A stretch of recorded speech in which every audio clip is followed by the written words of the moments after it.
আজকের দিনটি ছিল শুক্রবার। চিন্তা করলাম কাজদিয়া মডেল মসজিদে যেয়ে নামাজ পড়ব এবং মসজিদের সৌন্দর্য আপনাদের দেখাবো। তো যেই কথা সেই কাজ, আমার বাইকটা রেডি করে রওনা হয়ে গেলাম কাজদিয়া মডেল মসজিদের উদ্দেশ্যে। চলতে চলতে খুবই সুন্দর প্রকৃতি দেখতে পেলাম। তারপর কিছুক্ষণ রাইড করার পরে রূপসা উপজেলা পরিষদের ঠিক সামনে চলে আসলাম। তার ঠিক অপোজিটে আছে সোনালী ব্যাংক এবং ডাচ বাংলা ব্যাংকের বুথ, আপনারা এটা দেখে চিনতে পারেন। এবং উপজেলা পরিষদের দ্বিতীয় গেট থেকে আমাদের রওনা করতে হবে। তো দ্বিতীয় গেট থেকে আমরা সোজা রওনা হলাম। তার একটু সামনে যেয়ে আমরা দেখতে পাবো মসজিদ সংলগ্ন বড় একটি পুকুর আছে। পুকুরের পাশে বসার জায়গা আছে এবং মানুষজন এখানে গোসল করতে আসে। তার ঠিক সামনেই দেখতে পেলাম মসজিদটা। মসজিদটা সাইড থেকে দেখতে অনেক সুন্দর লাগে। মসজিদের সামনে বাইকটা পার্ক করে মসজিদের সৌন্দর্য দেখতে লাগলাম। মসজিদের বড় যে মিনারটা আছে সেটা দেখতে আমার কাছে খুবই সুন্দর লাগে। আর মসজিদের এই যে খোপ খোপ যেই কারুকাজটা, এটা আসলেই বেশ আকর্ষণীয় ছিল। দেখতে বেশ সুন্দর এবং মনোরম লাগে।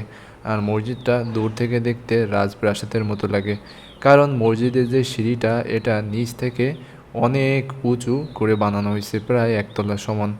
তো মসজিদের উপরে আমরা সিঁড়ি ধরে উঠতে লাগলাম এবং এর মাঝখানে সুন্দর ঘাসের একটা সিস্টেম করা আছে, যেটা দেখতে সুন্দর লাগে।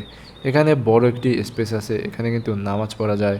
তবে মসজিদটা একটু দূরে হওয়ার কারণে লোকজন খুব একটা হয় না। ঢুকেই ডান পাশে জুতা রাখার খুব সুন্দর ব্যবস্থা আছে এবং এখানে ছোট্ট একটা বারান্দা আছে যেখানে সবাই নামাজ পড়ে। এরপর উপরে দেখতে পেলাম স্যান্ডেলিয়ার জাল লাইট, যেটা দেখতে খুবই সুন্দর লাগে। বারান্দার দুই সাইডে দুইটা অজুখানা আছে। যদিও বাসা থেকে অজু করেই আসছিলাম, তারপরেও এখান থেকে একটু অজু করে নিলাম। অজু করার পরে সুন্নাত নামাজ শেষ করলাম। এবার মসজিদের ভিতরে ঢোকার পালা। তো মসজিদের ভিতরে ঢুকলাম এবং মসজিদের ভিতরে পরিবেশটা আমাকে মুগ্ধ করে দিল। মসজিদের ভিতরের পরিবেশটা বেশ মনোরম এবং অনেক সুন্দর, দেখলেই একটা শান্তি শান্তি লাগে।